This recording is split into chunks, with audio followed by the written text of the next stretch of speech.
¿Qué tal, amigos y amigas? Aquí estamos de nuevo para nuestro compromiso, comenzando esta semana laboral geopolítica para ver los temas más importantes del país y del resto del mundo con este ciudadano y con el otro ciudadano que está aquí a mi izquierda, como debe ser.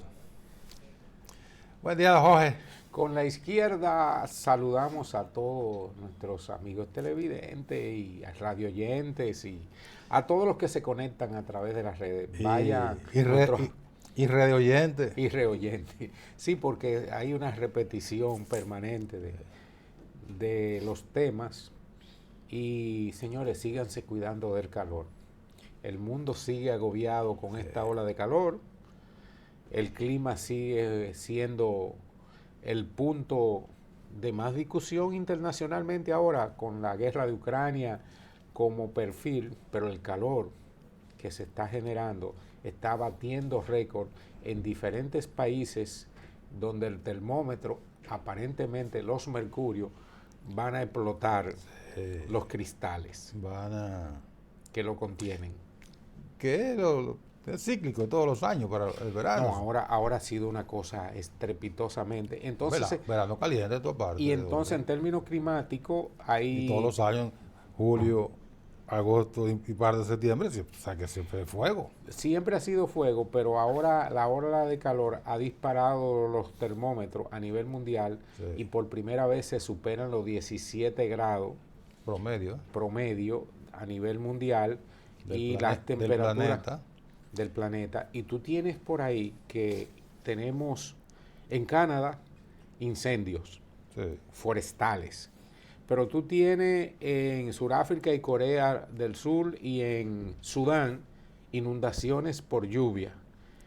La cantidad de muertos en Corea del Sur por las inundaciones son catastróficas, pasan de 50, sí, los muertos.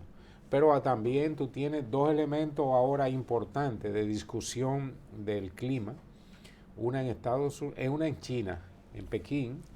El enviado John Kerry llegó a China y están discutiendo entre China y Estados Unidos en un relanzamiento de las relaciones internacionales, tratando de bajarle un poco el nivel, y es el tercer funcionario que llega. Bueno, porque el otro día fue Anthony Blinken, el canciller.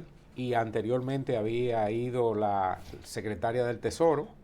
O sea que los asuntos económicos, los asuntos de seguridad y los asuntos climáticos y lo político van tomando entre China y Estados Unidos un perfil de acuerdos y de búsqueda de entendimiento. Ahí hay un acuerdo y desacuerdo. Hay una tensión que se genera por diferentes motivaciones. Una geopolítica, que es la que Estados Unidos maneja, que a veces no, casi siempre pone la geopolítica por encima de otros aspectos de las relaciones internacionales, por ejemplo el aspecto económico. Y en eso de la geopolítica entonces vienen los llamados intereses, y respecto a China, por ejemplo, tiene el caso de Taiwán, que es un punto de conflicto permanente y que va a seguir siendo de esa manera. Hoy es el lunes. El viernes en la noche, viernes en la tarde, había un avión de reconocimiento de los Estados Unidos volando en la proximidad de Taiwán. Y de repente le llegaron dos cazas chinos y se le pusieron paralelo y le dijeron: usted está volando sobre el espacio aéreo chino, retroceda o lo vamos a hacer retroceder. Ustedes saben en el lenguaje militar cuál es la reacción. Entonces los pilotos del avión norteamericano le dijeron que estaban volando sobre aguas internacionales. Le dijeron: no, ustedes están sobre el espacio aéreo de China. En el mar interior del estrecho de Taiwán. Ellos dicen que no, que estaban en aguas internacionales. O de Formosa. Que son esos territorios marítimos. Un mar interior. Que no pertenecen a nadie. Un mar interior. Es lo que se llama aguas internacionales. O sea que ningún país puede reclamar su propiedad porque son de todos los países en común. Bueno, pero el avión tuvo que retroceder. Eso repercutió en los Estados Unidos. Obviamente, porque se plantea, es como ahora en el verano. Usted va caminando por el bosque y va fumando y usted tira la colilla de cigarrillo. Usted no quiere armar un incendio, pero ocurre que la colilla, como la pradera está seca, va a crear el incendio. Entonces, en este caso, el enfrentamiento bélico entre Estados Unidos y China por ese territorio que siempre fue de China y que después, por una razón política y ruptura de líderes, se creó la República, ¿cómo se llama? República China de Taiwán. Cualquier chispa ahí va a prender la pradera de la confrontación, porque si bien Taiwán está muy lejos de los Estados Unidos, geográficamente hablando, dentro de sus intereses, está muy cerca. Y lo quiere cuidar ese territorio como parte de sus intereses geoestratégicos, que uno de aquí, sin saber mucho de eso, dice, ¿qué carajo busca Estados Unidos jodiendo por allí? ¿Qué busca? Pero no es así. Hay cuestiones que uno no conoce, que tienen mucha importancia en esta configuración mundial y en este cuidado de intereses geoestratégicos. Y entonces en cualquier momento, nosotros, nos levantamos conociendo un enfrentamiento real entre China y Taiwán. Llámese entre China y Estados Unidos. Y ahora Japón, que después de la Segunda Guerra Mundial, Japón es un país que fue configurada su desempeño como un país no bélico, un país no beligerante. Le obligaron después de la Segunda Guerra Mundial, que le tiraron las 2 bombas, lo obligaron a desbaratar su ejército y a crear solamente una fuerza de defensa. No tenía armamentos ofensivos, no tenía, por supuesto, bombas, pero de repente Japón comenzó poco a poco a ir armando su ejército y ahora está coincidiendo con los Estados Unidos para la supuesta defensa del territorio de Taiwán, que no es otra cosa que es un territorio chino rebelde. Y eso, hoy, mañana, o dentro de 50 años, Taiwán regresa a la integridad territorial de China. De eso que no le quepa nada la duda a nadie. Pero en lo que eso llega, está latente la posibilidad de un enfrentamiento bélico de consecuencias. Uno no se imagina cuál sería la consecuencia. La isla de Formosa, que es Taiwán, que como originalmente se conoce, está separado de China por un mar interior, un estrecho, en la cual mantienen, 80 y pico kilómetros, ¿no? Pese a sus diferencias, mantienen una actividad comercial permanente, porque hay que recordar que Taiwán, conjuntamente con Corea, son los principales productores de chip, de microchip, y eso le da una connotación, un pedacito. Entonces Taiwán, que fue una creación de la Segunda Guerra Mundial a raíz de cuando Mao genera la guerra que conquistó a China, y Chiang Kai-shek, el general que representó a China en los enfrentamientos bélicos de la Segunda Guerra Mundial, por razones políticas no estaba de acuerdo con la situación de la implementación de China como nación que seguía los pasos del comunismo, del socialismo, y ese enfrentamiento lo llevó a posicionarte en el famoso tren de recorrido de llevar hasta un grupo de, especialmente la gente más poderosa de China, llevarlo hasta la isla de Formosa en el famoso tren del recorrido, Mao persiguiéndolo con su ejército y Chiang Kai-shek recorriendo para llegar, y recibió el auxilio de Estados Unidos de posesionarse en esa isla. Desde entonces... La ruptura se produjo en 1949. A raíz de ese posicionamiento... Chiang Kai-shek fue presidente de China. Sí. Fue presidente de China. La situación se da en ese marco con Taiwán, la cual genera muchas preocupaciones ahora, porque China, después de este boom que ha tenido económico y de política internacional de presencia, ya recuperó las áreas que tenían los ingleses ocupadas, el área de Hong Kong y el área de Macao. Sí. Y en ambos han generado un sistema político muy novedoso y especial, que es dos países, un país, dos sistemas. Un sistema político, no, dual. Un sistema administrativo, porque el sistema político es unificado en China. En Taiwán, los ingleses tenían durante muchísimos años a Hong Kong y crearon una especie de Europa en Hong Kong. Cuando China recupera, dejó eso igualito, lo único que maneja un poco la parte política. Por eso se llama un país, dos sistemas. Dos sistemas. Sí. Siguen con el sistema capitalista, pero ellos administran especialmente las relaciones internacionales y el control. Y se han dado pequeños enfrentamientos o grandes enfrentamientos en Hong Kong, especialmente porque la élite gobernante, la élite empresarial se resiste a seguir los lineamientos de las políticas de Xi Jinping y de China como modelo de aplicación. Hay que decir que en ese esquema Europa está jugando un papel determinante.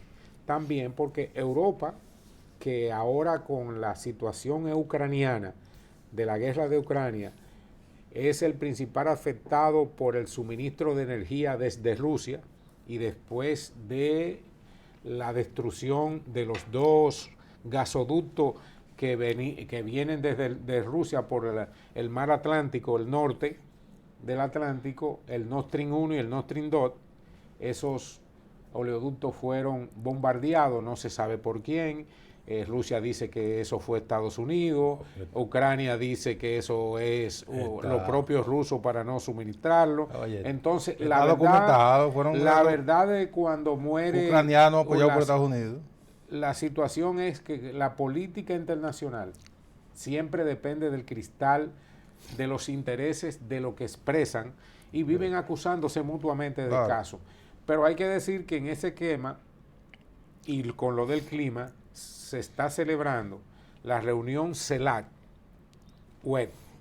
la Unión Europea, que anda buscando nuevo mercado, quiere en Latinoamérica apoyarse con su situación de crisis energética y de suministro de materia prima en Latinoamérica, y el presidente Luis Abinader está precisamente en Bruselas con todos los países, los 30 países que forman la CELAC, que es la Unión de Países de América Latina, de América entera, solamente incluye a Canadá. La Comunidad de Estados Latinoamericanos del Caribe. Y el Caribe. Solamente incluye a Canadá y a Estados Unidos, y hay que recordar que esto fue una iniciativa y una creación internacional motivada por el presidente venezolano Hugo Chávez, sí, con el apoyo de Fidel y de todo aquel esquema que en los años 90 estuvieron muy activos, y que en el 2000 por ahí se fundó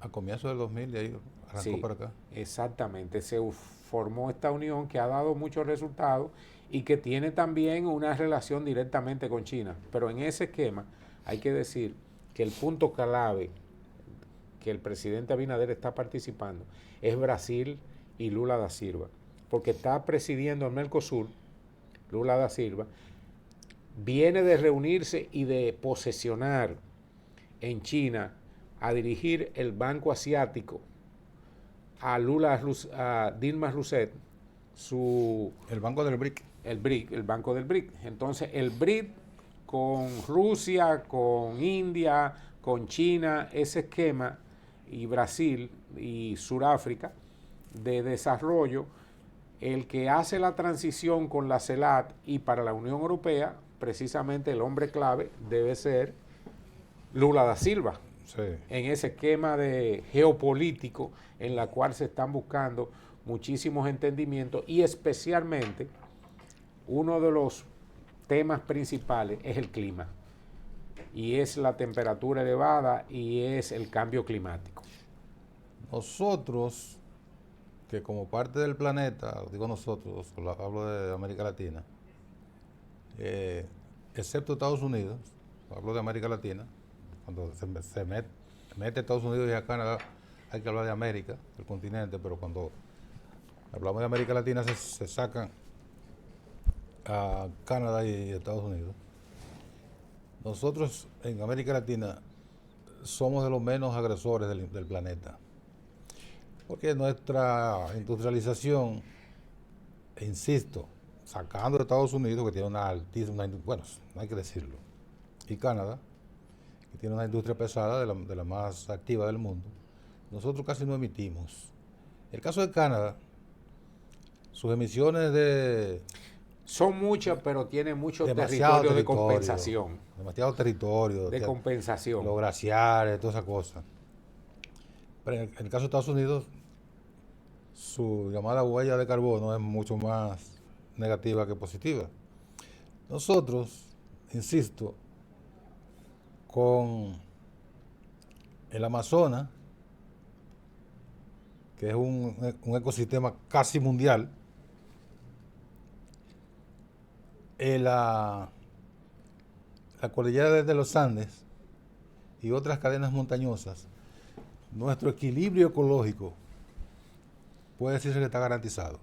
Y nuestra agresión al planeta es mucho menor que los beneficios que le aporta. Ahora, como todos somos parte del planeta, lo que ocurra ahora mismo en Australia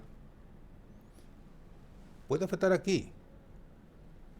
Por ejemplo, alguien dice, pero ven acá, ¿y por qué nosotros tenemos que preocuparnos por lo que ocurra en China? Digamos, la contaminación china, que es elevadísima, una de las más fuertes del mundo. O en Japón, que ahora la autoridad de la energía nuclear ha autorizado a Japón a liberar las aguas contaminadas de Fukushima, del desastre o del accidente de Fukushima. Sí, sí, fue un accidente. Sí.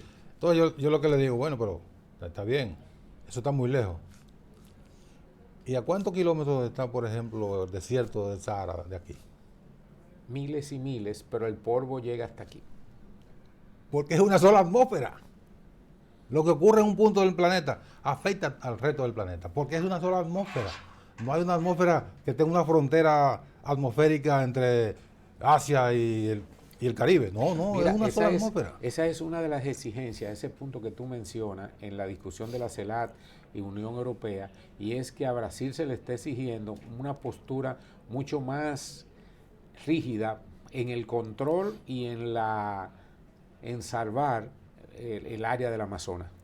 Porque la agresividad con la que se está perfilando la destrucción de árboles en la Amazonas pone en peligro el equilibrio mundial de temperatura y del cambio climático. Es bueno decir que en eso que tú señalas, sí, la preocupación de la Unión Europea y el mundo respecto de la agresión al Amazonas, hay que decir que son esas cosas que políticamente están ligadas, aunque no parezcan. De haber continuado Bolsonaro en el poder, que le importaba un bledo lo que ocurriera, al contrario, incentivaba la deforestación y el uso, la explotación indiscriminada en la Amazonas, en la cuenca amazónica. De haber continuado Bolsonaro, nadie sabe a dónde hubiera llegado la agresión. Entre los puntos fundamentales del programa de Lula estuvo, y lo está aplicando, impedir esa agresión tan sistemática a la cuenca amazónica. Porque la Amazonas es el pulmón del mundo. Y el Caribe no creo que esté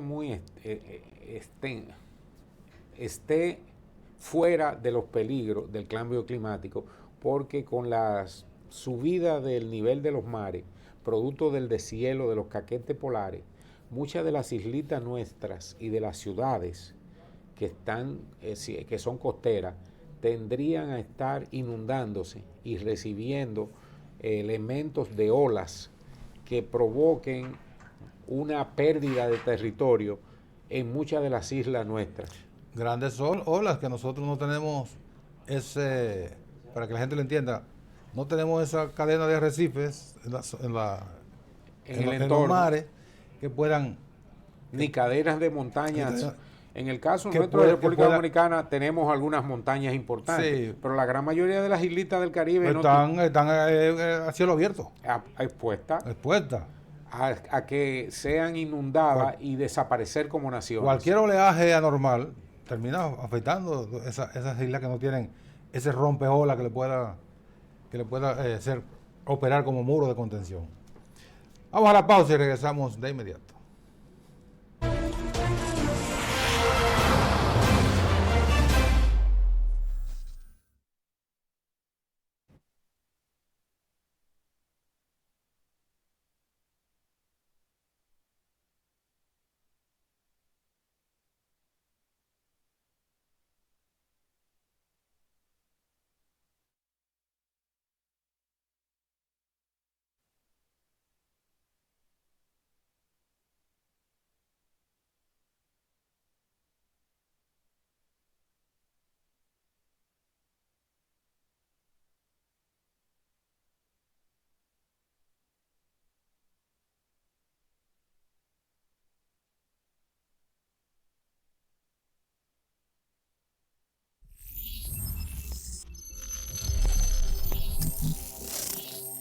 Estás viendo 14 TV, televisión para todos.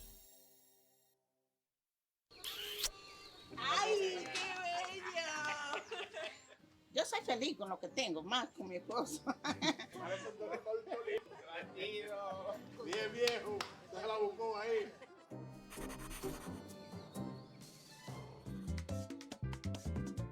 Pero mi amor, ¿quién podía creer eso? Aquí no había esperanza de nada. Estoy hoy aquí porque con la entrega de estos títulos mejoramos la vida de la gente, de la vivienda, del hogar, que es una pieza clave. Hoy le toca la victoria. Eso yo lo ponía en duda, porque aquí nunca habían dado título de propiedad. Oh, pero sí, yo se lo digo. Ya ese título es de nosotros. Es un regalo de madre que nos va a dar. Y de padre también. Mucho cambia en la historia. Gracias a Dios, esto es mío. Nadie me va a poder sacar de aquí porque ya me siento seguro. Pero para que ustedes sepan, en el año 2022 entregamos un total de 31.637 certificados de títulos a beneficiarios finales en 22 municipios del país, impactando a más de 126.000 personas y ahorrándoles, porque si no, no lo hubieran sacado, más de 2.500 millones de pesos. Don Luis Abinader, yo le doy gracias a usted. Porque ya uno con un título ya la cosa cambia. Usted es un hombre excelente, fuerte y democrático. Te lo quiero mucho, esos son los deseos de esta viejuca que está aquí. En la Dirección General de Jubilaciones y Pensiones trabajamos con transparencia y sentido social. Contamos con establecimientos de atención para nuestros usuarios y además, durante esta gestión hemos otorgado 46.000 pensiones. Si quieres saber sobre tu pensión, visita nuestras oficinas o consulta nuestra página web www.dgjp.gov.do. Te servimos con calidad y justo a tiempo. Para cortar el plátano, gire el plátano 45 grados. Con precaución, haga una incisión en la cara de su... No. La verdad que a la gente le gusta complicarse. Lo mismo pasa con el banco. Mira, tú tienes Cuchumil Cajero, canales para ti 24/7, subagentes, hasta en el colmado de enfrente. ¡Colmado! Una app que ni siquiera el internet te consume. Y aún así, hay gente que se da el viaje para el banco. Oye, No hay que complicarse, que los canales Banreservas están ahí para ti, cuando quieras. No te compliques y utiliza los canales Banreservas, tu banco fuera del banco. Banreservas, el banco de todos los dominicanos.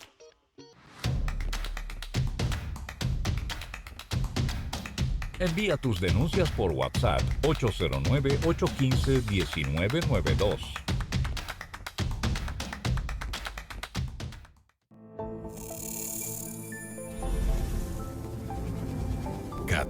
TV, televisión para todos.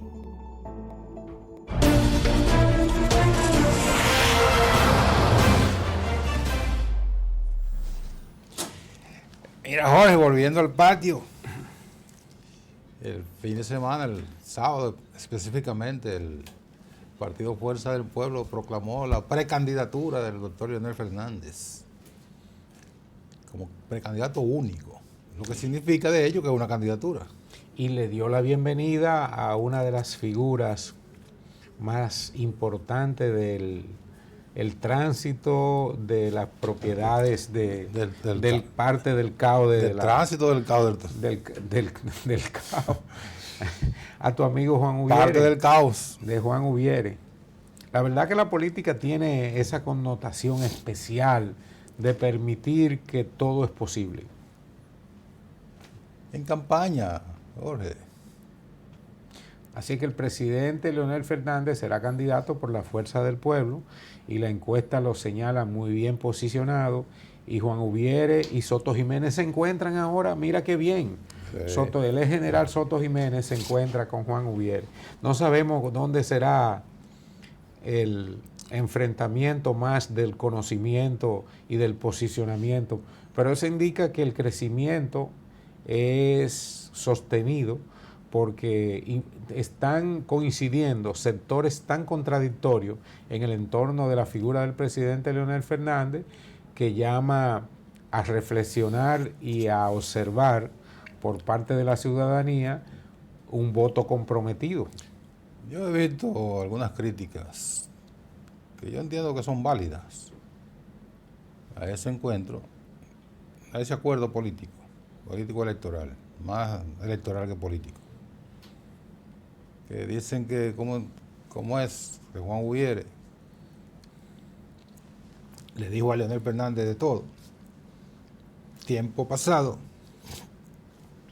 y que de repente se encuentran y le lanzan elogios exactamente, diametralmente opuestos a lo que era su opinión anterior respecto del presidente Leonel Fernández. Y algunos también le critican a Leonel que reciba con elogios a Juan Ubiere después de haber sido objeto de aquellos ataques. Yo les he dicho a muchos que hemos abordado el tema, y lo digo aquí públicamente, que la política no es como la recta de Asua, para poner un caso muy gráfico, que todo el mundo lo conoce. La recta de Asua, no importa lo que ocurra, siempre va a estar ahí. Y siempre va a ser una recta.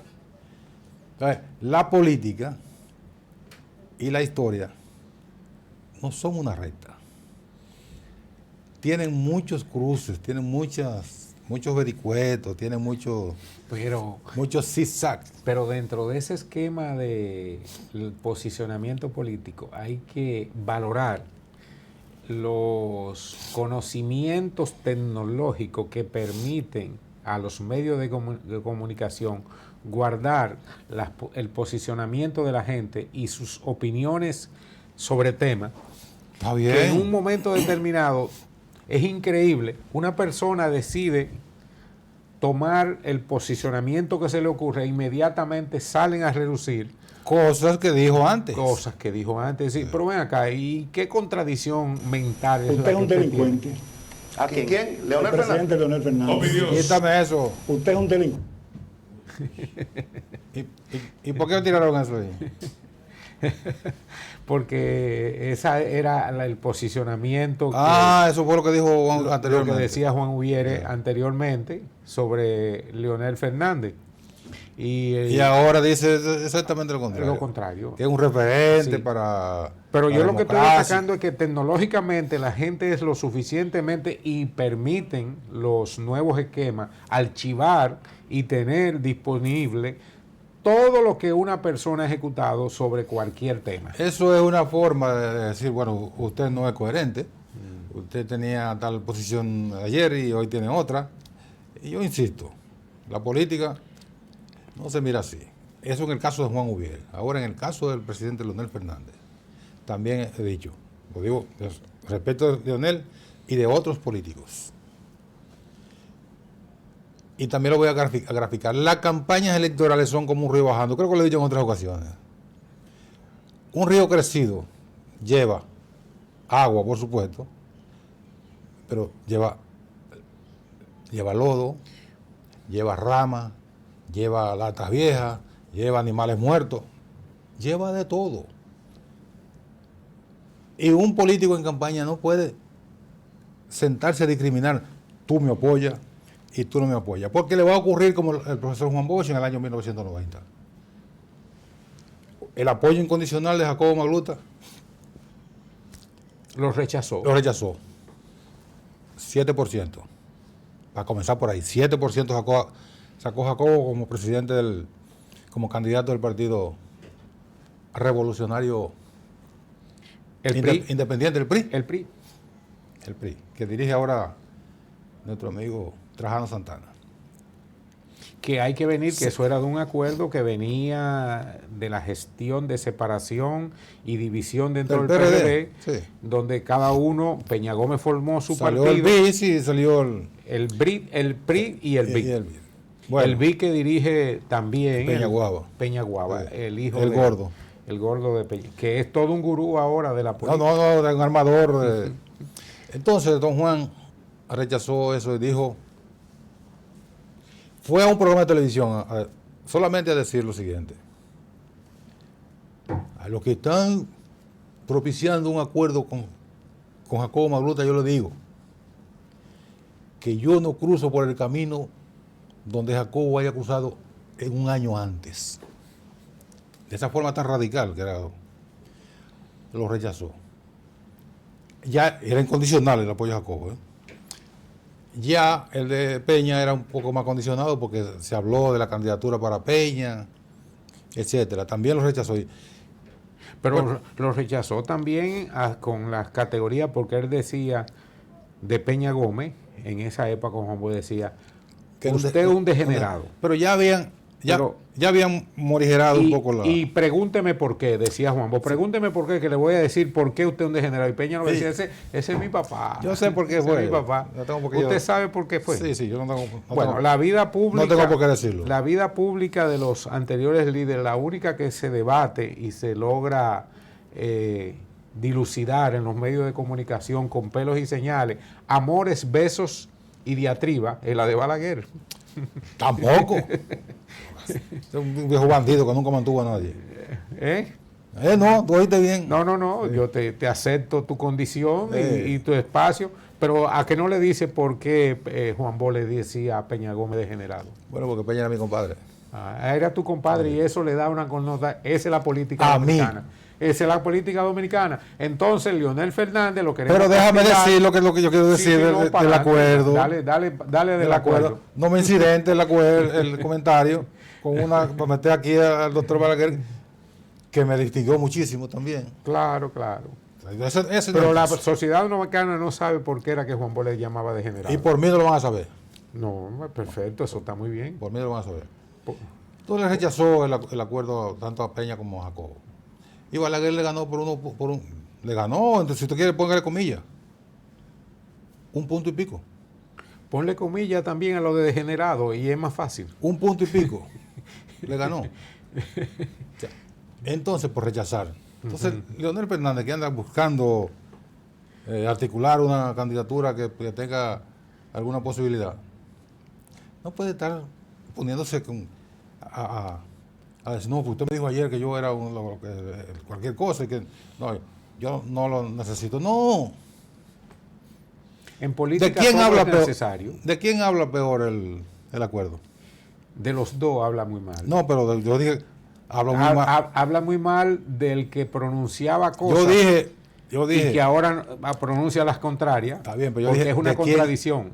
Yo dije, ¿de quién habla peor? Está hablando mal de los dos, pero ¿de quién habla peor? Habla peor de Leonel Fernández, que lo recibe. No, yo creo que no. Y de Ubiere. Habla peor de Ubiere. De Ubiere, que no tiene contradicciones. Pero yo lo entiendo también. Son políticas. Son políticas. Y en política no hay nada escrito. No son políticos. ¿O son políticos? Son políticos. Entonces, que andan buscando el poder. Y el mejor esquema para destacarlo es: entre políticos te veas. Para mí los políticos no son ni buenos ni malos. Son políticos. Son políticos. Y no tienen ética, ni tienen moral, son políticos. Y en política eso no existe. Buscan un fin. Y el medio lo justifica todo. Y el fin justifica los medios. Porque yo tengo que, si ando buscando votos, yo tengo que rechazar el voto de un triciclero porque me está apoyando un empresario. No, cada cual en su lugar. No, la incoherencia es generalizada y en el sistema y el esquema más.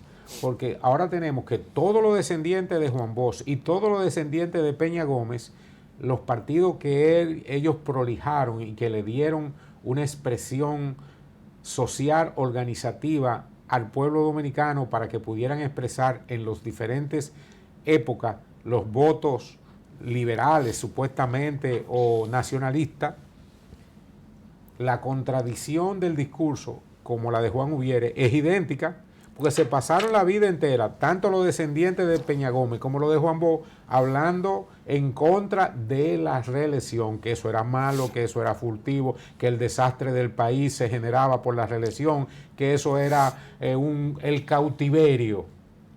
Sin embargo, ahora la reelección es buena, la reelección es factuosa, es aceptada y es admitida, querida, deseada y practicada por todos.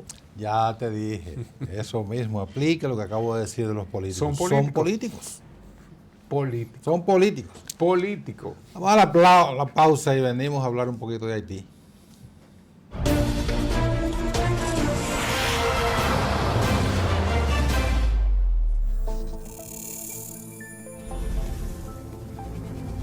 Catorce TV, televisión para todos.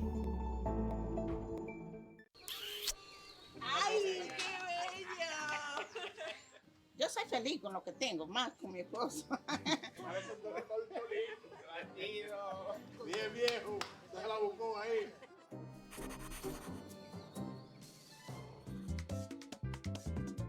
Pero mi amor, ¿quién podía creer eso? Aquí no había esperanza de nada. Estoy hoy aquí porque con la entrega de estos títulos mejoramos la vida de la gente, de la vivienda, del hogar, que es una pieza clave. Hoy le toca la victoria. Eso yo lo ponía en duda, porque aquí nunca habían dado título de propiedad. Oh, pero sí, yo se lo digo. Ya ese título es de nosotros. Que es un regalo de madre que nos va a dar. Y de padre también. Mucho cambia en la historia.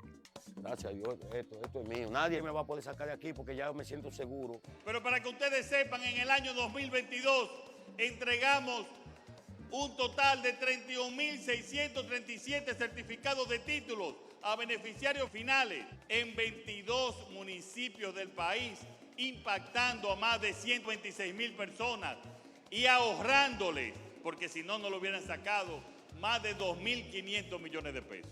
Don Luis Abinader, yo le doy gracias a usted. Porque ya uno con un título ya la cosa cambia. Usted es un hombre excelente, fuerte y democrático. Te lo quiero mucho, esos son los deseos de esta viejuca que está aquí. Escuela de Locución y Comunicación Social Alan Vargas ya abrió sus puertas para impartir clases sábados y domingos. Hazte locutor y especialízate en cualquier área. Pierde el miedo escénico y la fobia al micrófono. Hazte locutor y comunicador social ahora. Para inscripciones o información, llámanos al teléfono o escríbenos al WhatsApp 809-283-8637. Escuela de Locución y Comunicación Social Alan Vargas. El cupo es limitado. Algunas restricciones aplican. ¡Te esperamos!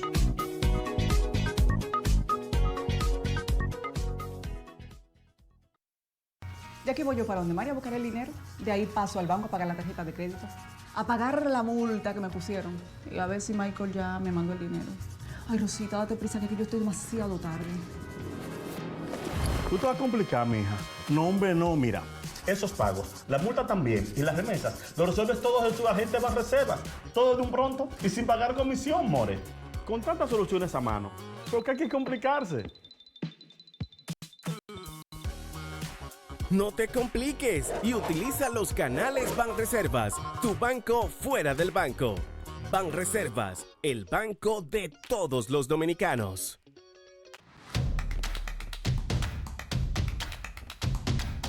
Envía tus denuncias por WhatsApp 809-815-1992.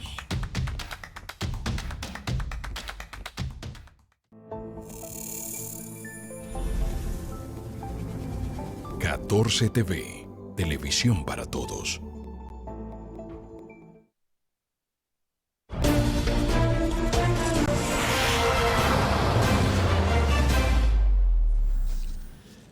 La semana pasada el Consejo de Seguridad de Naciones Unidas abordó el tema de Haití.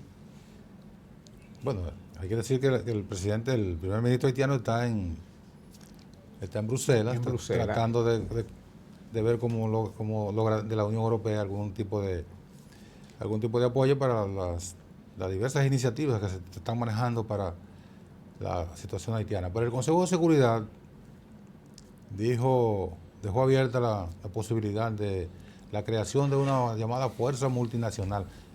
Otra vez con el mismo cuento de la fuerza multinacional.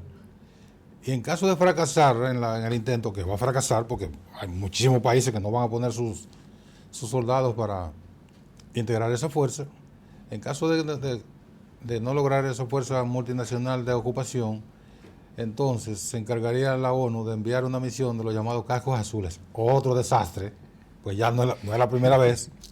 O sea, vamos ensayando sobre la base de recorrer los mismos caminos que fracasaron en el pasado. Alguien podría decir, pero ¿y qué cosas nuevas se puede inventar? Yo no estoy aquí para decirles lo que se puede inventar. Yo sé lo que va a fracasar. Eso sí sabemos nosotros.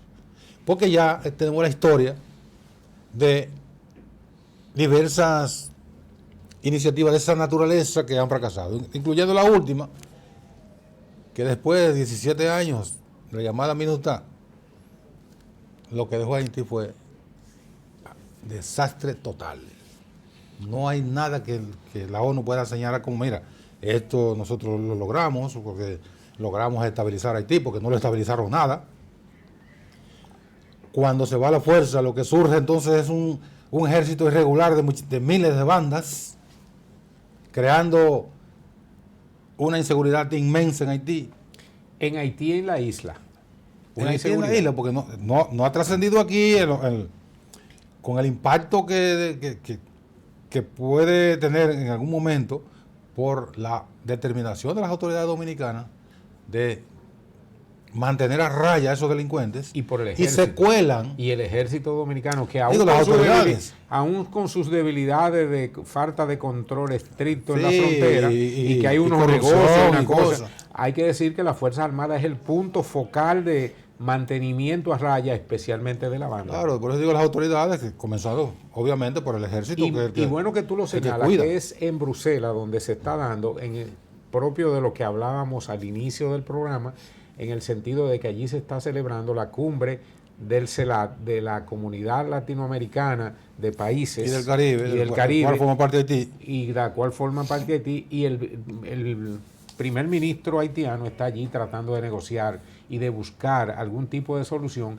y la ONU con su Consejo de Seguridad, que ha dado esta voz de alarma, y Gutiérrez estuvo recientemente, el secretario general de la ONU, en Haití, tratando de empaparse directamente de lo que sucede.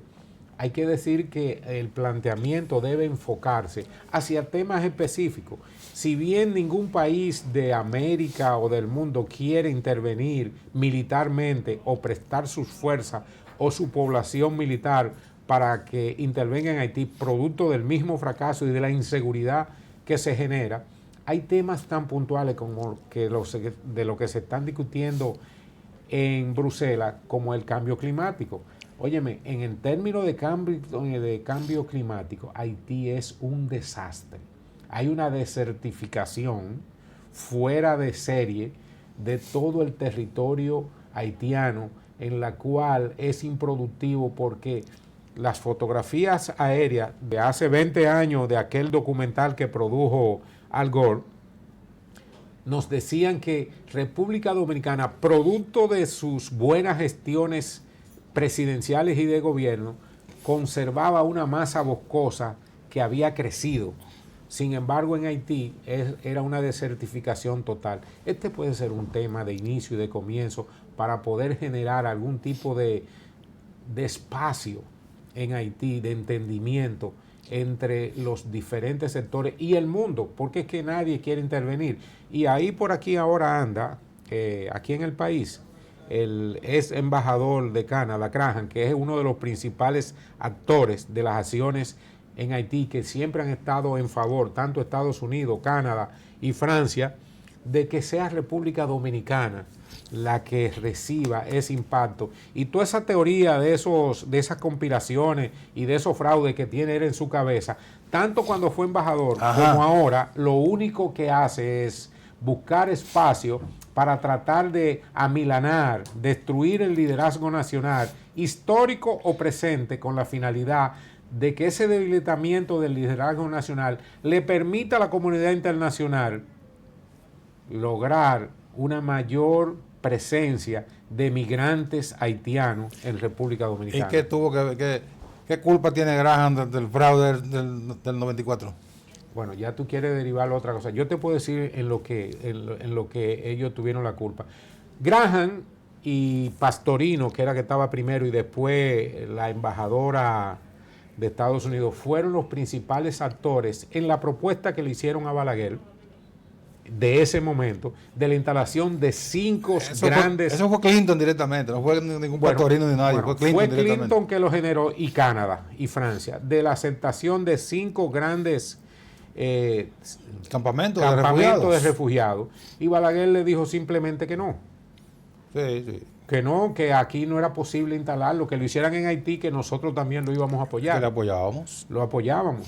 Sí. Y esa fue el detonante. Conjuntamente, Clinton, que venía también con el mangú de sus propuestas neoliberales, que a República Dominicana todas llegaron tarde, las medidas neoliberales, por la terquedad de Balaguer de no aplicarla, cuando las medidas neoliberales se basaban en condiciones de venta de todas las empresas del Estado, el debilitamiento económico de la participación de los gobiernos en las empresas privadas.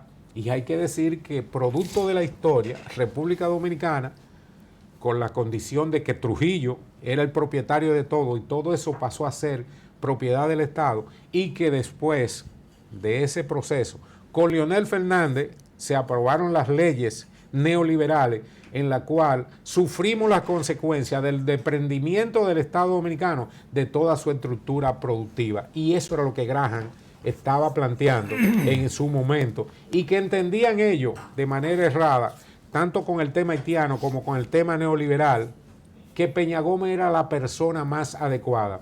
Agrégale a todo eso, admitido en discurso y en pronunciamiento, está en la prensa nacional, que Soto Jiménez declaró que ellos tenían un ejército dentro de la Fuerza Armada preparado para dar respuesta solamente con las instrucciones y la orden de que Peña Gómez hiciera o levantara un dedo, a la cual nunca se dio, porque Peña Gómez era un patriota. Y se negó. Se negó. Ahora es un patriota. Después que ustedes los reformistas acababan con él, que iba a entregar el país. Es que ustedes los PRDistas confunden una cosa con la otra. Yo nunca fui PRDista. Yo tampoco fui así como tú me declaras, porque tú haces imputaciones personales cuando tú quieres. Cuando estamos analizando temas nacionales de profundidad, se quieren ir a la chicana de posicionarte en función de sus intereses. Ahí es que no responde. Entonces Soto Jiménez declaró que tenía ese ejército preparado. Entonces, fuerzas internacionales, fuerzas nacionales, partido político y un líder como Peña Gómez también, que pertenecía a la Internacional Socialista y al Committee Hall, que es el diálogo interamericano, que fueron las medidas de flexibilización que se generaron en Washington para la aplicación de las medidas. Después del fracaso en todos los países, Argentina, Brasil, con Collor de Mello, con aquel proceso de Sierra Nevada con Carlos Andrés Pérez, todas esas aplicaciones en los países fue desastrosa de las medidas neoliberales. Y eso fue lo que provocó la posición de Graham, que Balaguer evitó en el posicionamiento histórico. No fue un fraude, fue que se evitó un golpe de Estado que se quería generar. Yo te oí muy tranquilamente sobre el neoliberal y todo lo que, dependiendo de toda la posición de Balaguer, que fue la posición de Graham es que estamos analizando.